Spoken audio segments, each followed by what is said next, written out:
Hello friends, तो राधे राधे। चलिए, तो आज मैं बताने वाली हूँ आपको 4 डट में पट्टी वाला ब्लाउज, जो नीचे तीरा वाला जो ब्लाउज होता है वो मैं बताने वाली हूँ आपको। तो देख सकते हैं आप, सबसे पहले हम इसकी अस्तर पे कटिंग करेंगे। अस्तर को अच्छी तरह से फिनिशिंग के साथ हम सेट कर लेंगे कि कहीं से हमारी क्रीज ना दिखे। तो इस तरह से हम सेट कर लेंगे। उसके बाद चलिए हम अपना जो भी है मेजरमेंट उसको देख लेते हैं, क्या किस मेजरमेंट से हमारा ब्लाउज बनने वाला है। तो ये हमारा है, लंबाई है 15, चेस्ट है हमारा 18, 18 दूनी 36, मैंने हाफ लिखा है, और कमर है हमारी 32। तो ये, और बाजू इसकी होगी 5 इंच की। तो इस मेजरमेंट पे हम इसकी कटिंग करेंगे। तो चलिए दिखाती हूँ मैं कि मैं कैसे इसकी कटिंग होती है। सिंपल है और ज़्यादा कुछ हार्ड नहीं है, मैं सिंपल तरीके से आपको बताऊँगी। तो यहाँ पे हम सबसे पहले गले का शेप लगाएंगे, जो कितने इंच पे हमारा गला होना चाहिए। तो देख सकते हैं आप, मैंने इस यहाँ पे 2.5 इंच की चौड़ाई ले रखी है, 2.5। और इसका जो लंबाई है हम 6 इंच का रखेंगे। लंबाई आप अपने अकॉर्डिंग कर सकते हैं, 6 इंच, 7 इंच, 7.5 इंच, वो कस्टमर के अकॉर्डिंग होता है। तो मैंने 6 इंच का लंबाई लिया है आगे का, और बैक का डीप होगा। तो ये मैंने गले का शेप लगा दिया, और हम शोल्डर ले रहे हैं इसका 6 इंच पे इसका तीरा ले रहे हैं, जो भी है। तो 6 इंच पे मैंने मार्क कर दिया यहाँ पे। और इसका हम आर्म होल भी 6 इंच का ही लेंगे। आप लोग आर्म होल अपना जो भी नाप होता होगा ना, उसके अकॉर्डिंग आप लोग आर्म होल लीजिएगा। 6, 6.5, 7 इंच का होता है, तो उस तरह से आप लोग लीजिएगा। तो यहाँ पे मैंने मार्क कर लिया। अब हम जो भी हमारा चेस्ट है ना, उसका चौथाई लेंगे। तो हमारा चेस्ट था 18, तो 9 दूनी 18, 18 दूनी 36 हो गया। उसमें हम 2 इंच या 2.5 इंच का मार्जिन लेंगे। तो मैंने 2.5 इंच का मार्जिन लिया है। आप 2 इंच का भी मार्जिन ले सकते हैं, 3 इंच का भी मार्जिन ले सकते हैं। कि कभी कभी होता है ना, कभी दिक्कत होता है खोलने में, मोटा पतला इंसान होता है तो खोल के वो कर सकता है। और इसकी हमारी लंबाई है 15 इंच, और इसमें 2 इंच या 1.5 इंच का मार्जिन लेंगे नीचे फोल्डिंग के लिए। तो मैंने यहाँ पे 2 इंच का मार्जिन लिया है, देख सकते हैं आप भी ले सकते हैं। अगर कपड़ा आपका एक्स्ट्रा नहीं है तो आप कपड़ा पट्टी लगा कर भी मोड़ सकते हैं। तो यहाँ पे मैं इसका आर्म होल का मैं शेप लगा लूँगी, देख सकते हैं आप लोग इस तरह से कटिंग कीजिएगा। देख सकते हो, बहुत आसान तरीके से मैं बताने वाली हूँ आपको। तो चलिए इसकी कटिंग पहले कर लेते हैं और तब दिखाते हैं।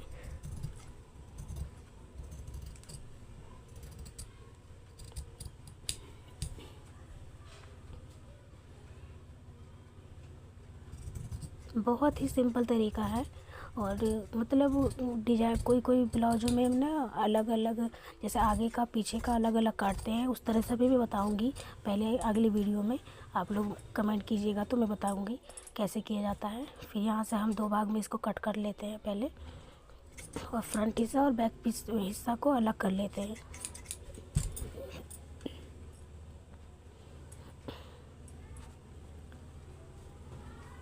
बैक को पहले हमने हटा दिया।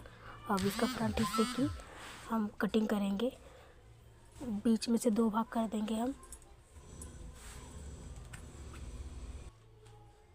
तो देख सकते हैं आप, मैंने 2 भाग कर दिया है। अब इसकी हम आर्म होल की छटाई करेंगे, क्योंकि आर्म होल की छटाई करना बहुत ज़रूरी होता है। क्योंकि कभी कभी ऐसा होता है ना, कोई छटाई नहीं करने पे हमारे आर्म होल में क्रीज दिखने लगती हैं, तो उसके लिए हमें छटाई करना ज़रूरी है।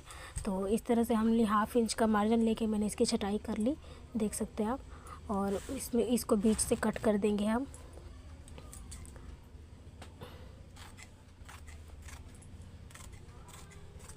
यहाँ पे ये बीच से कट हो चुका है। अब इसका हम जो पट्टी बोल रहे हैं ना, वो पट्टी निकालेंगे। कैसे पट्टी निकलेगी, हमारी जो तीरे वाली ब्लाउज होती है ना, वो वाली।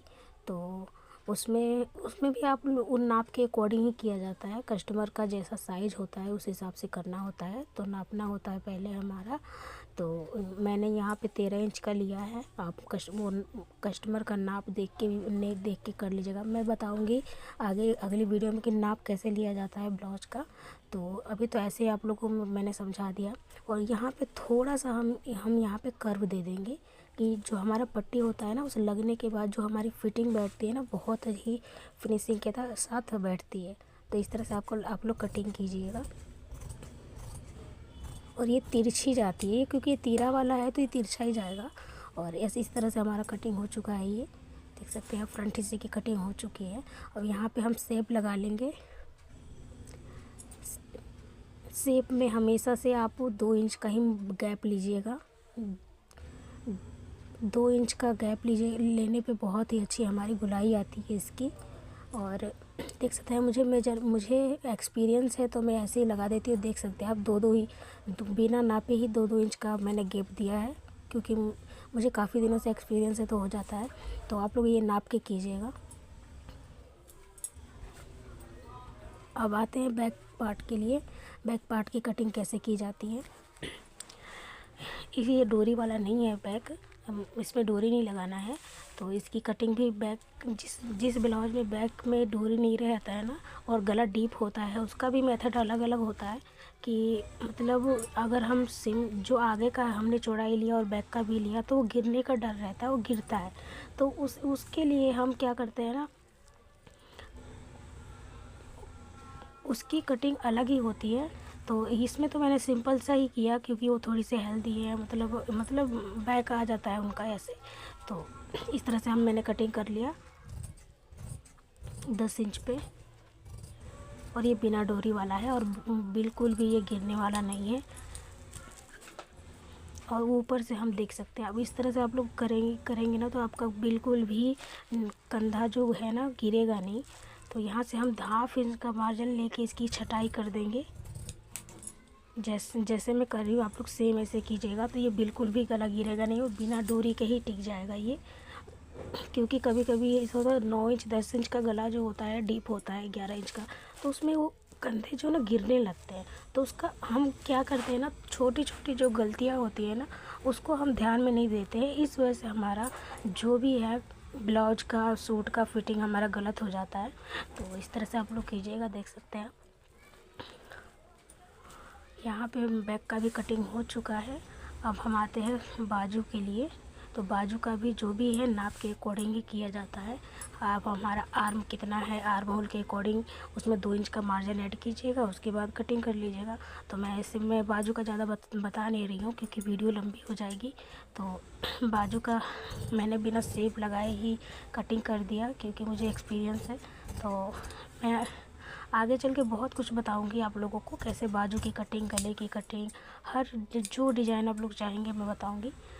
तो ये देख सकते हैं। और फिर अब बाजू में भी हम इसका आर्म की छटाई करेंगे,